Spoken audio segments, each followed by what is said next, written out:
So just go ahead and go through everything, and then I'll just be.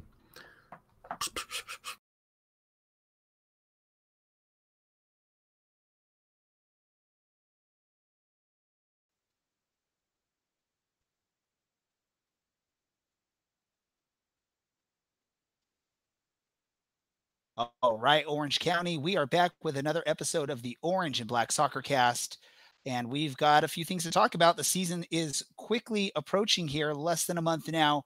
A couple roster announcements have been made here over the last week since we last spoke with you. Oh, and by the way, we're back in our normal settings. This, if I can get everything set up properly here, right? There we go. This is the Orange and Black SoccerCast. We are underway in the postseason, the first playoff game ever played in Orange County. It's a 1-2, Godoy. He's found a great ball into Voltson. Plenty of time. He smashes it home and doubles the visitors' lead. Thomas Voltson. Now Segber sprinting forward on the counterattack. Little handsy there, crosses it. Pineda, the extra pass. Seaton finishes. It rolls down to his left and parrying aside. Well taken care of by the Orange County keeper. We'll leave it for Aiden Quinn. He'll strike towards goal, and it's gone in! An equalizer and a winner in second half stoppage time for Orange County off the left boot of Aiden Quinn. This is the Orange and Black SoccerCast, the only podcast dedicated to Orange County Soccer Club, its fans, and supporters. Follow us on Twitter at OCSC_SoccerCast and on Facebook at Orange and Black SoccerCast. How's it going, Orange County? Welcome to another episode of the Orange and Black SoccerCast, the first and only podcast dedicated to Orange County Soccer Club, its fans, and supporters. I'm your host, Ray Zamora, and I am with you each and every episode as we discuss all things Orange County Soccer Club. Joining me as he does each and every episode, we've got Dylan from County Line Coalition. Dylan, how are things going for you?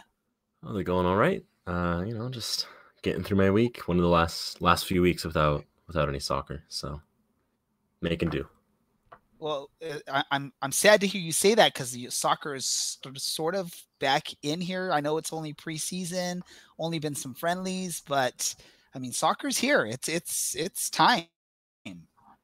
Yeah, it's just, the preseason doesn't actually count for anything, other than some time for some players to get some minutes in and for us supporters to get some minutes of yelling in. So, I guess, and it gets a chance, I guess, for the supporters like yourself and the rest of the County Line Coalition, a chance to warm up their vocal cords, get ready for 90 minutes of constant chanting, screaming, yelling at the refs, whatever else you County Line Coalition. I would never scream at the ref. What kind of person are you pegging me for? I'm a extremely classy human being. You are who has nothing but the utmost respect for match officials. You are a model supporter, if there ever has been one, right, Dylan? Yeah, that's most definitely me. Model supporter. I want that. I want to win the County Line Coalition Award for Model Supporter 2018.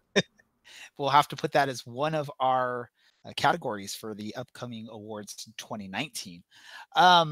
Let's get into it. I mean, we're back more in our normal settings here. Last week, we tried this weird experiment. Probably didn't go quite as well as I was hoping it would go. I know Dylan wasn't a huge fan of it, doing this live broadcast with our phones in our hands. So we're back to our normal setting. I'm in my garage, even though you may not be able to tell as well because I've shifted some things around. We've got a clear white wall behind me as of now instead of a garage door. I'm slowly working on building our backdrop here, hoping to add, maybe those rally towels that Orange County gave us or something back there. But we definitely are working on improving that for you. We got a couple roster moves, really are the main bits of news to talk about today. Just I don't know if it was last Friday or sometime last week, the club announced the return or the re-signing of Koji Hashimoto to the lineup, which I think for Dylan and myself was a little bit of a surprise. We already have a pretty decent midfield with limited playing time available for someone like Koji, but I guess in the ultimate long run, it's good to have him back, to have that added depth, someone that knows the system, someone that we know that can produce from that position. Dylan, were you shocked when you heard the announcement that Koji was coming back to the club? Yeah, absolutely. It's a weird. We've obviously got a really stacked midfield as it stands, and then here we are signing up a bit more of a veteran player, and on top of that, one that takes up an international spot, which is a bit interesting. But when he played last year, when he was fit, he was strong. I mean, he scored the only Orange County goal in the Western Conference Finals.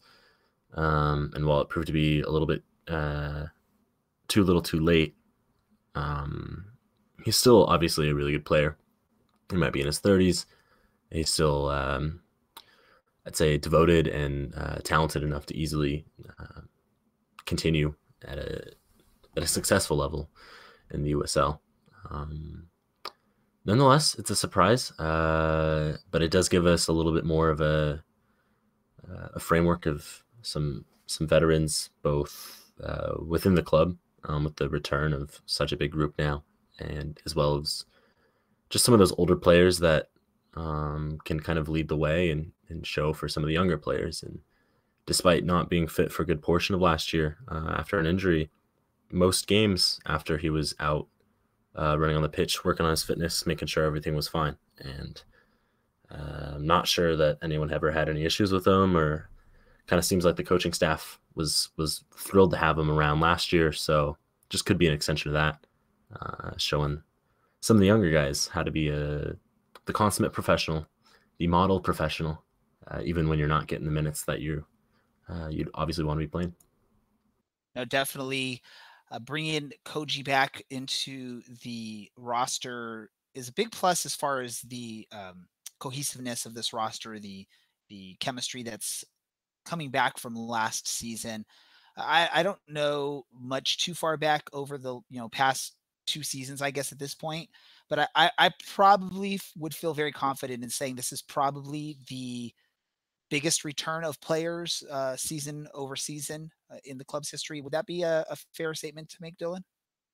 That would absolutely be a fair statement, which again goes to show a little bit about the league becoming a little bit more stable, but also the club as well. And once you actually have a successful team, like a properly successful team, it's no doubt you want to keep as many of those guys around as possible.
Well, anyway, if you are still somehow listening to this or watching on YouTube, it seems that Ray's internet has dropped, so we'll be figuring this out. I imagine he'll be jumping back on in a few minutes, and you could take this opportunity to I'll tell him as to why wired internet is the better option. I'm sure he'll get a kick out of going back and editing this out, or maybe he'll just be leaving it. But in the meantime, I'm sure I could find some literature to read for you, so I will do so now.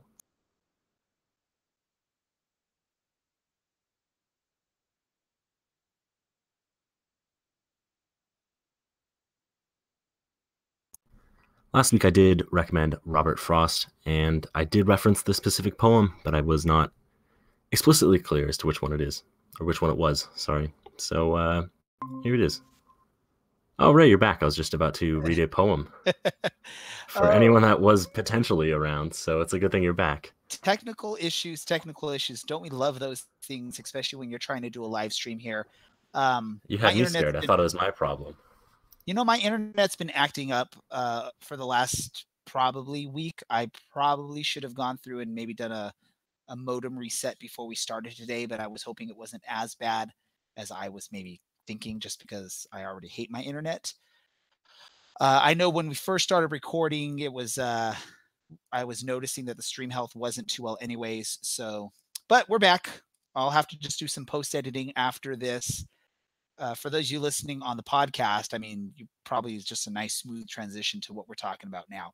But I think we left off. We were talking a little bit about Koji. Yes, we were. I think I just finished talking. Man, I just listened to it too to see what was going on before we all realized it was your fault. But if I can summarize it, it's a surprise. But he's still a quality player. I mean, he featured in 23 games, just under 1,000 minutes. Quiet, consummate professional.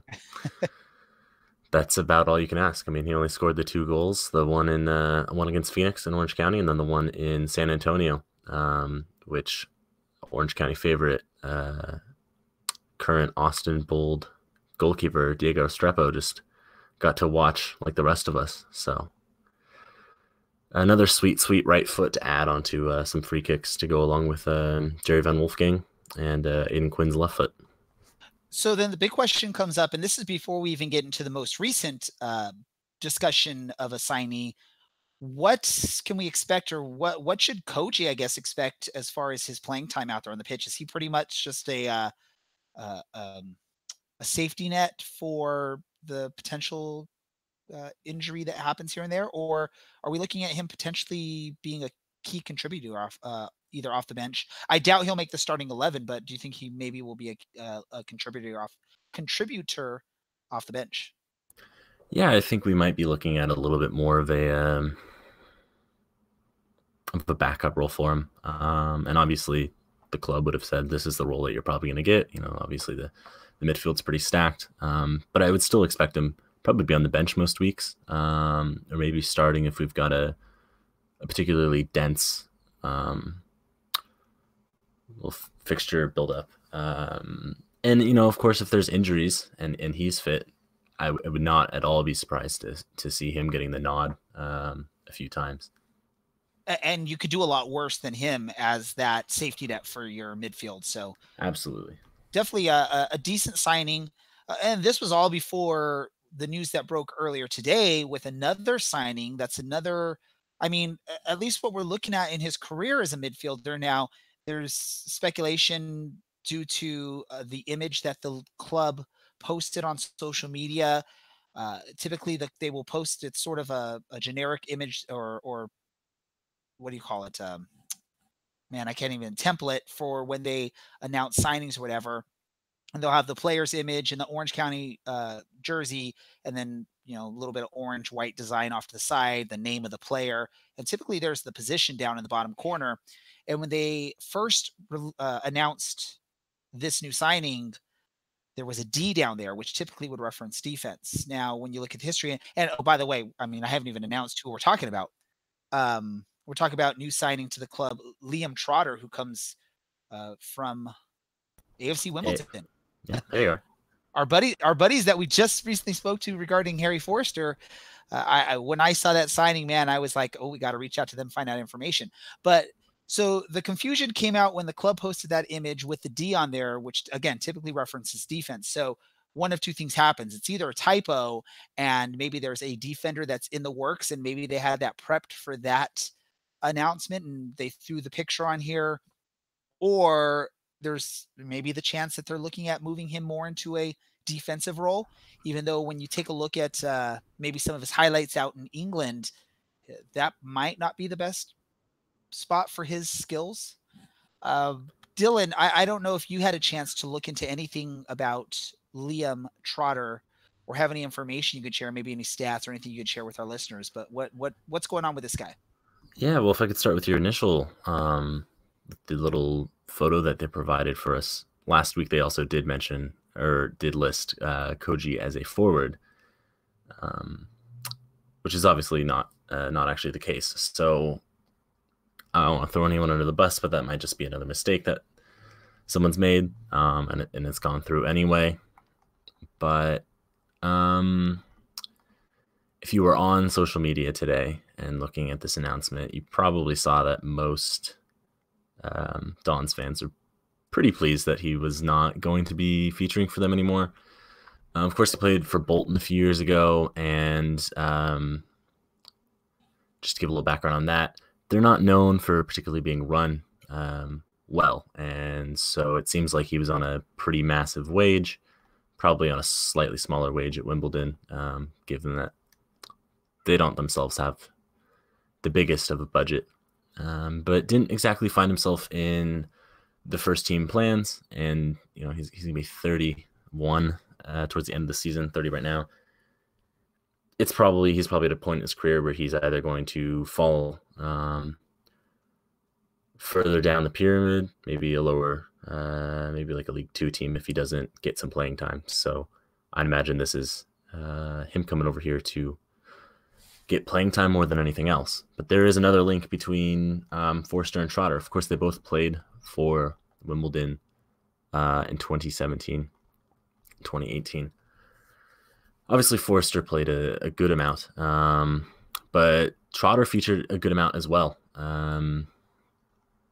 It's hard to say who was the better player there because they played different positions, but both pretty important in that season. And then, of course, not finding that to be the case as much, with Forster returning to Rangers and then ending up in Iran and now out in Orange County, and then with Trotter just not really making too many appearances this season. But they're both represented actually by the same players agency as well, which is a bit curious. If we think of him as a defender, it's hard to say. I think we'd be better off getting an outright defender, a proven defender. Yeah. I know Trotter can play as a defensive midfielder, and for a good portion of his time in Wimbledon in League 1 2 years ago, or I guess a year ago, he did play as a defensive midfielder quite a few times. But I don't necessarily think that throwing a defensive midfielder into our back four is the right idea. Though his experience and his age would go a long ways. Kind of how last year we always had Yosh back there with Alex, and he would be barking out the orders, and he was that more experienced player. I don't necessarily want to say calm, but the more experienced player who'd basically seen it all, who could organize a back line even under a pretty big amount of pressure. So I could understand if they're trying to convert him into a defender, that would be more of his role. And he's of course not going to be nearly as mobile as a younger player or a midfielder, but it's probably not the right idea. And generally, you've got your big center back in Walker Hume already. So it would be a little bit peculiar, that is, to have a second, not as pacey defender. Yeah, and just to throw it out there for those of you watching live on the YouTube or watching this YouTube video, at a future time, while Dylan was speaking, we did have some highlights out there of Liam Trotter going on. Some good goals out there. A lot of them may have been a little bit older. I think maybe one AFC Wimbledon highlight, and there are a lot of Bolton Wanderer highlights in there. But the thought of maybe bringing him in as the defensive player sort of makes sense because, like you said, he lacks some major pace there, and basically the club, that's just something the club needs right now is a middle defender. And just the logjam of time that is available at the midfield position, which the crazy thing how this all happened too is the news was broken by AFC Wimbledon. I don't think Orange County was ready today to announce this move. They sort of just were announcing it reactively because AFC Wimbledon earlier today, I mean, this is, early in the morning for us because this is England where they announced it, but basically on their website, they announced that he was moving to Orange County. From the article on AFC Wimbledon's website, it did say basically that his first team opportunities had become limited recently, and that Liam decided that a chance to play football in America was the right opportunity for him. The 30-year-old has therefore signed for United Soccer League side Orange County Soccer Club. When I saw that announcement on Twitter early this morning, and I confirmed it on the AFC Wimbledon website, first thing I did, even before I reached out to Orange County to try and maybe get a confirmation on this announcement, I actually reached out to our good friend Chris from 9 Years Podcast, who we just recently spoke with when we found out Harry Forrester was joining the club. He provided some great insight. And if you remember, we were talking with him about Harry Forrester. He had some pretty good things to say about Harry. I know there was always, when that announcement was first made, there were some concerns too with Harry Forrester, not as much maybe what we're seeing with Liam Trotter here, but there were some. But Chris, I think gave a pretty decent recommendation for him as a player and thinks, that there's some good out of him. When I reached out to Chris on this topic of Liam Trotter, his response was probably, I guess it was a little more harsh than I was even expecting at it. And that's, after seeing what some of the people on Twitter were saying, basically Chris said he's not a popular player around these parts. He has sleepwalked through 18 months with us, and us being AFC Wimbledon. And then he said, as you could probably see from the reaction to his departure on Twitter, no one is sad to see him leave. He used to be good, a solid player, but he lost his way with us. Again, us as AFC Wimbledon, and ended it with sadly. So not the ringing endorsement you want to see from a player that's coming over to join your club, a club that's goal is basically, I believe this season, the goal is championship or bust. I think that's a pretty fair assessment of what the club's going for. Trotter's played a total of 21 minutes since the beginning of December. So obviously not at all in the plans, and the last 5 matches for them actually not at all even listed in the matchday squad. So yeah, it's hopefully more of a case of he knew his time there was done. They're happy to get rid of that contract and those wages, and he's hopefully here to prove someone wrong. A bit like Harry Forster, I imagine, probably trying to do the same thing. Just prove former clubs wrong and reignite their careers. So hopefully both of those guys have those big impacts. But this one does lead to some bigger questions than the Forrester signing. So then that sort of, I guess, brings the question sort of what we just talked about with Kochi. I mean, if he ends up being more of a midfield, and from everything we can read at this point, when you look at the announcement by the club, yes, they had that initial image that had that D on there, but that quickly got taken down. Luckily, I was able to screenshot a copy of that image, so I have that for proof that it actually did exist. the social media post discuss him being a midfielder. So in all, from what we could tell, it looks like he's being brought in as a midfielder. At least that's the thought of what we can get from what's being presented by the club. How does he fit in then with the likes of Aiden Quinn, Christian Duke, Charlie Adams, Koji Hashimoto? Connor Gordon can fit in that spot, even though he's younger. He might not, he might be more of a in the future type signing, but you can only start so many midfielders in the starting 11, and you can only make 3 subs here in the game. So if he is in fact here as a midfielder, who's the odd man out then? I mean, man, that's a difficult question to ask. I guess the person he'd be most likely to replace in any given situation would maybe be Christian Duke, or if Sebastian Deprez is playing, then maybe him. But there's so many questions, and I don't know if you got the chance to speak to anyone at the club today, but I didn't, and so there's a lot of questions and basically no answers. Is he coming to the US to prove people wrong? Is he coming to the US with the guarantee of some playing time? Is it just a change of scenery as he winds down towards the end of his career? I don't know what to expect, really. But it's curious now. That's 2 signings in less than a week that are our most stacked position. Yeah, our most stacked position, and then on top of that, a little bit older or more veteran, if that's how you want to say things.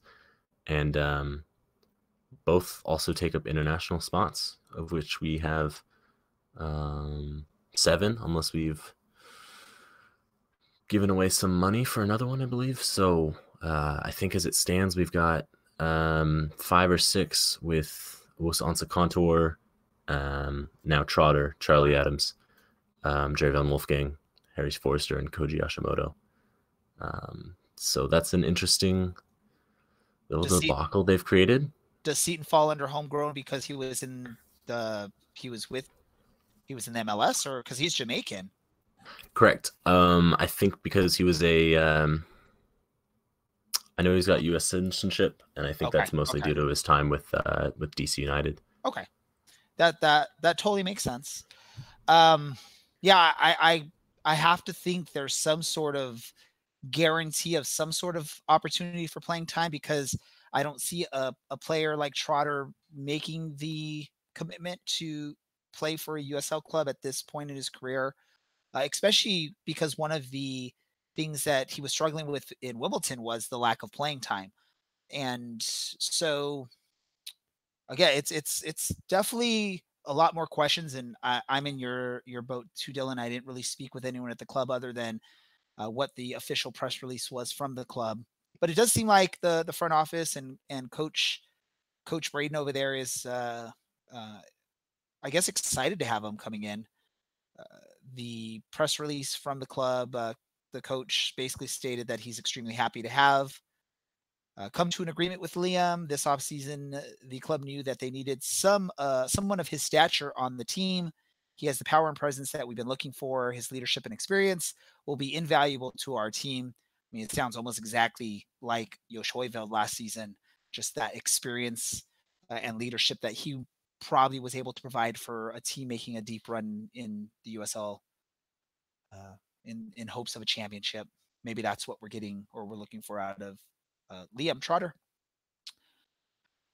But yeah, I mean, she's just opened up so many more questions when that announcement. That was just sort of a total shock for me.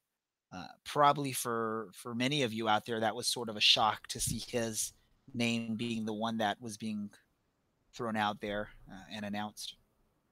Yeah, I mean, I had a few texts and messages from people asking when are they announcing the big signing? Who's the big signing? And I actually had no idea that there was going to be a big signing or that who it was going to be. So I feel like I was a little bit more in the dark than some random people that happened to text or message me. So that was a little bit weird, but you know why? It's because you were not at that San Diego match, the UCSD match over the weekend. Someone from the club mentioned a beast signing And that's basically what was told. And I think you've become more of the insider for our podcast here, with the insider information, I guess. I don't know how people heard that. Maybe it was me. I don't know. But that might be why they were hitting you up. Hey, who's this signing that we might be getting, or something like that. So who knows? But that was a good segue into, I guess, recapping the UCSD match. I obviously wasn't there, so I'm going to let you take the lead on this one. So I'm going to be 100% honest too. I did attend the match. I went there with my family, so I went there more as in a fan role and less of the media role, where I was paying full attention to what, who was doing what and scoring. I did see the first goal of the match, where it was Darwin Jones making a cross, and it either crossed the line of the goal line, or Seaton got barely a tap on it. But I can't remember who it was credited to. There's no scoreboard. There was no announcement, so it's really hard to tell. It's one of those two guys out there. After that, my son, my youngest one, who loves soccer, decided he wanted to kick a soccer ball around, and he wanted me to kick it around with him. So I spent probably a good 15 minutes of the first half interacting with him, while every so often trying to catch a peek of the match. Well, I think that means that you win the Orange and Black SoccerCast's Dad of the Year award. It's early. There's still so many more opportunities for that, Dylan. I'm literally not a dad, so it's got to be you who wins it, right? You have time. It's only March, right? You got to get on that. No, it's no. No, but I will say this. The club, the players that were expecting to get some quality minutes this season, they were looking, out there. Harry Forrester did get the start in the match, which was good to see, after he totally didn't play against Toronto and came in midway in the second half against Tijuana. To see him out there, actually get the start out there in the left wing, it's a good sign out of him. This match, there was a lot more mixture in the starting lineup. There was, I think, 3 of the trialists out there, including both center backs and a midfielder that I didn't quite recognize the faces.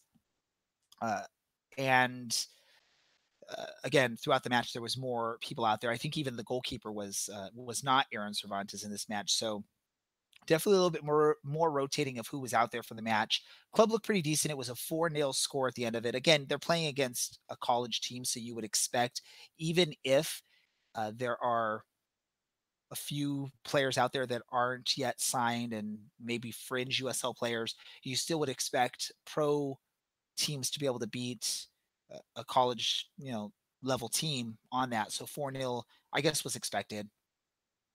The great experience with this match is it was right there on the fields at the Great Park. I mean, we were literally sitting a few feet away from the sidelines as fans, so we got to see action up close and whatnot. And I think the fans that did show up had a pretty good time. Decent little turnout there for Saturday match at the park.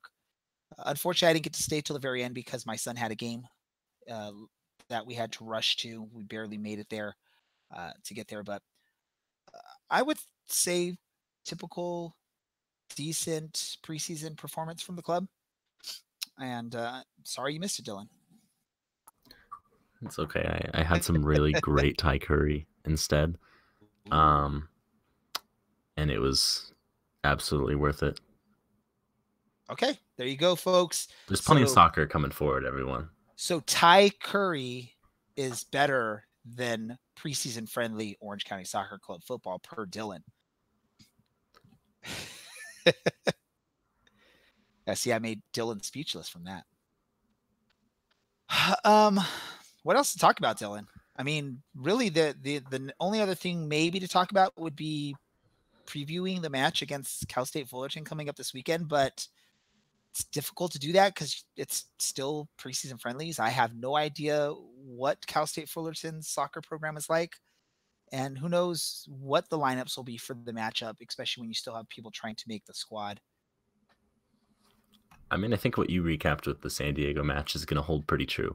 It's probably got a good amount of trialists. I'm sure the amount of trialists is getting cut down, and it's going to be those guys probably playing a few more minutes, seeing how they they hold throughout, and how they work with different parts of the squad. And then, it should be a game that they win, just because it is a college team, and there is still a difference between a D1 college program and a high-level USL championship team. So, yeah, there's probably not too much to expect other than maybe some closer results as the preseason winds down. Now, question then, Dylan, are you planning on heading out to that match? I forgot when it is, if I'm completely honest. It's Well, been one of those weeks already. You could always go on to the wonderful Orange and Black SoccerCast website, where we actually have that information for anyone that wants to check it out. All right, everyone, follow me clacking away. We do have all the games listed on there. I think for the Cal State Fullerton one, it is on the 23rd. I don't know yet if the club has announced the actual start time for it. I'll have to double check that. But I do know for the fact that it is on the 23rd. I guess the question mark would be as long as weather permits. I have no idea now what's going on with the rain. So, I mean, it pretty much rains every day now. So that's just totally weird for, for SoCal. That's why we spend all the money to live here, is because it's not supposed to rain or be cold. And yet there was ice on probably all of our vehicles this morning, and it's rained pretty crazily for like a month on end, but shouldn't rain the rest of the week. So sure, the game will go through. Probably be another day game, because of course you don't have to have the lights on, and that makes everything a little bit easier. But if you want to throw back to the really old days of the club, playing at CSUF, this might be your opportunity to go get that. There you go. And then I don't know, what does the schedule look like after that? I know there is the match against LMU, but we're going to have another episode between then and now, because that's on a Wednesday. That one probably is going to be the more difficult out of the two for Orange County fans to head to, because that's actually at the campus of Loyola Marymount University on a weekday. And who knows, it may be during work hours, so that even makes it harder for most people. And then after that, unless there's some random new thing put on the schedule, I mean, that's it. The regular season is next on the list from that, coming March 9th up in Reno.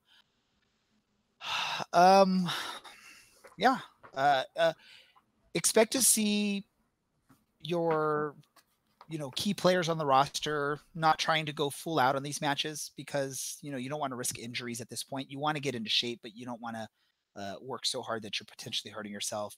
I expect seeing some of these trialists that are on the verge of maybe making the roster, getting a contract. For a lot of them, this is a dream for them. That's why they're doing it. So expect them to be out there, maybe giving their 110%. And who knows what to expect out of the college teams, because, I mean, unless anyone is an expert of local college soccer, I mean, I'm not going to pretend to be so that's just, what it is there. I think that that covers basically what we had to talk about today. So let's do this. Any other information you want to talk about before we get to our random thoughts, Dylan? No, I don't think so. One of your maybe favorite players is, of course, not going to join us here in Orange County. It was announced last week that Mark Segbers got himself a contract with Swope Park. Good for him. So, I mean, good for him.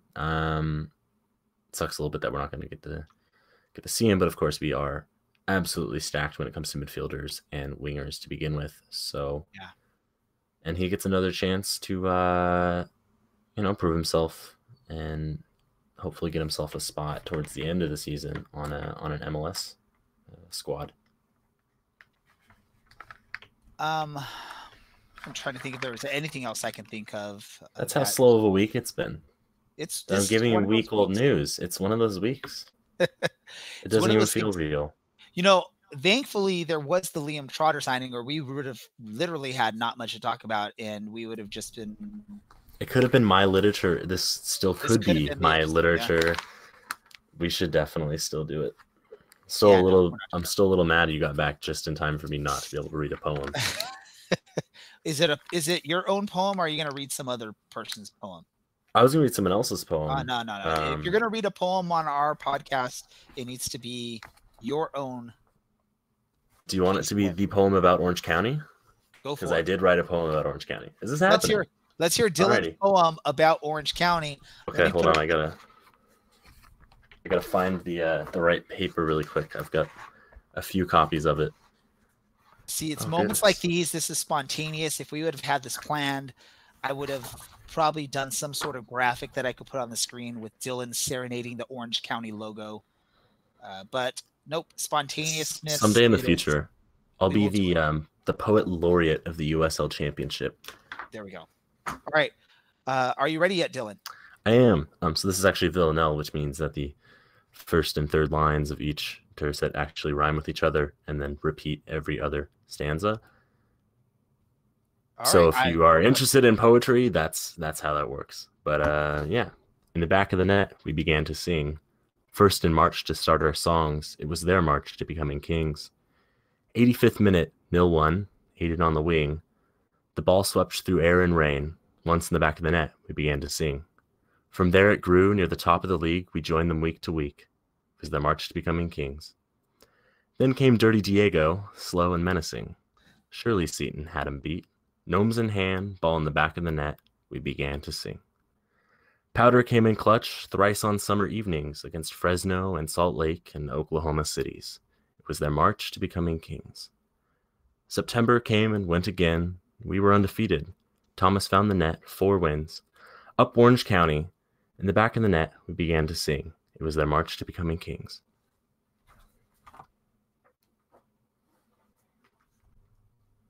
All right. It's over.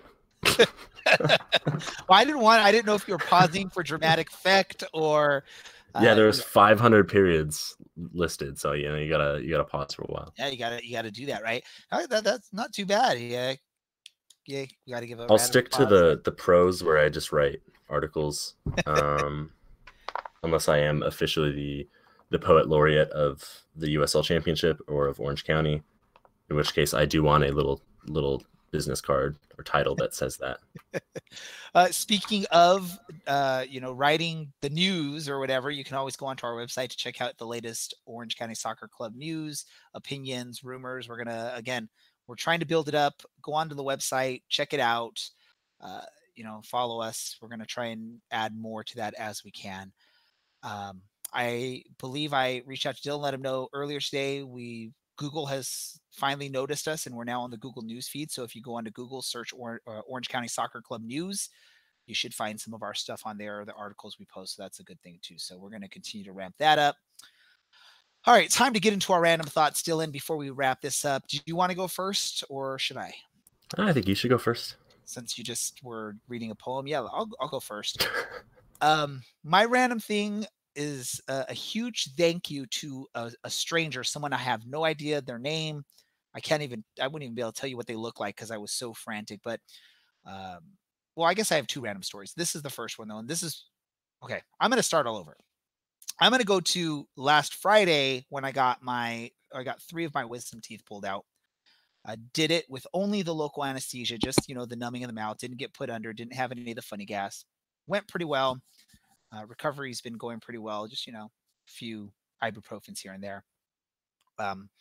But it's probably thrown my mind off a little bit because yesterday I had to take my car into the Mazda dealership to get some brake pad work done. Got thrown off because my kids on President's Day, their school's closed, but also their daycare at the school was closed, which is unusual. Usually they're open even on the holidays. So I had actually planned on taking them there. We actually drove there and noticed it was closed. So I had my kids with me. So I was planning to go to the Mazda dealer by myself without the kids. Ended up having to take the kids, which means, 2 kids, myself. I had them bring tablets. The Mazda dealership over here in Irvine gives you lift rides if you don't want to wait for your car to be worked on, which is cool. So I had taken my kid's booster seat out of the car as we waited to get that. I also had my laptop with me because I figured I would be there probably for about 45 minutes before they diagnosed everything and I was on my way. So I was working on my laptop in the waiting room. My kids are playing on their tablets. Finally, we get the information of what needs to be done in the car. The lift ride gets called to go home. and I go back to the kids, get them to grab their tablets, grab the booster seat, head outside, get in the car. The Lyft driver takes me all the way home, 15-minute ride. Right when I'm about to get out of the car, I go to reach for my laptop and it is missing. I don't have it there. So frantically, I'm like, we're okay. It's either, if it's not in the Lyft car, it's back at the dealership because that's where I last had it. Call the dealership. They have they can't find it. They don't see it. Luckily, my wife works just down the street from where we live. So I called her, hey, I need your car. She came and gave me the car. I drove back to the dealership because I'm just going to go look. Even though the dealership said it's not there, I'm going to go look. Right before I get to the dealership, the person at the dealership calls me. We found your computer. I was stoked. I get there. I tell them, thank you so much. And they're like, nope, it was that guy that's waiting for his car to be fixed. He found it and turned it in. I went up to the guy, like, I have no idea who you are, but thank you so much for finding my laptop. Thank you for being an honest, good person and not, finding something that's valuable and deciding to act like it's yours. And, he was really nice about it. But so I want to just say, this whole ramble that I just went on for like 5 minutes is, there are great people out there in this world, and I appreciate the honesty of this gentleman. Again, I don't know his name. I wish I did because I'd love to give him a shout out here on our podcast. But where I'm talking to you right now, this camera, this computer, this is the computer that I almost lost yesterday. So I'm excited to, that there was an honest person at the Mazda dealership, a customer, not even one of the workers, that found it and turned it in. So whoever you are, stranger, guy that I don't know the name is, thank you so much for that. Top that, Dylan. So Dylan fell asleep. I did not fall asleep. Yes, there are still good people in the world. It's amazing. But, Anyway, I'm going to give some literature recommendations as always. Of course. I'm going to give a few this week. Ray's going to judge me so much for this, but I think some of you, if you do read these, they are all short stories, and they are all quite short, even by a normal person's standards. Toni Morrison's Recitatif is a nice little story and should be decently thought-provoking for some of you. And then there is the late John Updike's short story Separating, which for some other people might be thought-provoking or inspiring, or at least forcing you to maybe understand someone else's evaluations of a situation. And then the fellow late American author John Cheever and his short story, The Swimmer. All three of these I highly recommend. They're all probably about 10 pages long. It's well worth the 40-ish minutes of your time to go and read them. All right. Oh, and one more thought, actually back to Orange County. If any of you were paying attention to social media today, you will have seen that the club did their headshots for the 2019 season. So you will see some very similar looking kits to last season, with an away strip that is white with some orange and black accenting, and then a home strip that is black with some orange and white accenting, and then a keeper kit that is a yellowish orange with a weird texture kind of printed onto the front. So nothing super inspiring or exciting there. Of course, teams are going to have to work within the templates that Adidas gives them. We saw this with every, and I truly mean every MLS team this season, where basically everyone ended up with a white away kit that is plain white and insanely boring. It's a pretty similar situation here. But now we've got 3 stripes making up almost like a pseudo shoulder board on the kits. So I'm sure we'll see the release of those soon. And I guess the biggest question is, will we ever get to buy a keeper jersey if it's orange? Or will there ever be a competition kit that's actually orange? Some of us hope. Yeah, I think orange would be a great color to have for Orange County Soccer Club. But yeah, the keeper kit is also just something I think I would love a keeper kit, especially the way the weather's been lately, to be able to wear those to a match if the weather's ever like this. I mean, awesome. All right, so there we go. I think that means this episode's pretty much done. Remember, you can find our podcast, many other podcasts on the Beautiful Game Network, bgn.fm. And check out Angels on Parade, our friend Alicia over there. She covers the club pretty well. Angelsonparade.com. Am I forgetting anyone, Dylan? I don't think so. Thank you for all of you that continue to listen to this podcast, even though sometimes we seem to not know what we are talking about, or we just ramble on, or we have technical issues. We appreciate you for coming back. That's exactly what we do. That's all we do. We appreciate you for coming back each and every episode. It's people like you that give us a reason to do this. And for those of you that are just now joining us, just now discovering us, hopefully you'll continue to come back. We promise I don't read poems every week. We promise you, once the season actually gets going, and it's not just the preseason friendlies, we have a lot more interesting club-related stuff to talk about. And, you know, we will tend to get more guests on as we're playing other teams and bringing some of those people on. So you won't just have to hear Dylan and myself on there. Oh, yeah. By the way, too, if anyone that's listening, if you're interested in helping contribute to our podcast, to our website, we have a page on our website you can go to. So you can go to orangeandblacksoccercast.com. If you scroll down to the bottom of the website, you will be able to find the link to, I think the link says join our team. Click on that, fill out the short form, let us know what you're interested in helping us out with. It could be joining us and being a podcast regular, a podcast, you know, someone that joins us every so often on the podcast. If you're interested in writing, photography, if you're interested in, you know, graphic design for like clothing and stuff like that, we're trying to come up with some ideas for some shirts that we can throw up on our Teespring account. So if any of that is something you're interested in, just go onto our website, fill out that form, and someone will get back to you shortly with either Dylan or myself. I guess we'll get back to you shortly to see what we can do to team up. With that said, for Dylan, I'm Ray. This is the Orange and Black SoccerCast, and we are out. We are underway. That's the totally wrong thing, right? We are out. Yes.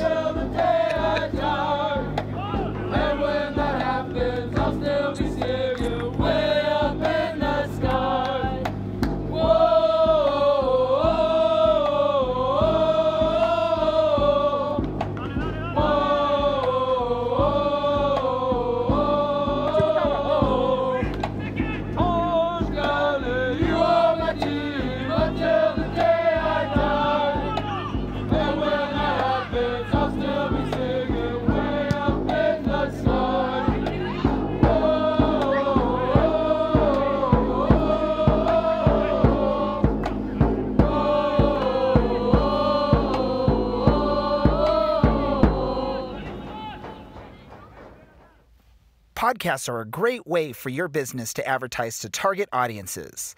And the Orange and Black SoccerCast is looking for advertisers like you. If you're interested in advertising your business on our podcast, please email us at info@orangeandblacksoccercast.com. The Orange and Black SoccerCast has joined forces with many other soccer podcasts, many of them focusing on the USL. We're now part of the Beautiful Game Network, bgn.fm.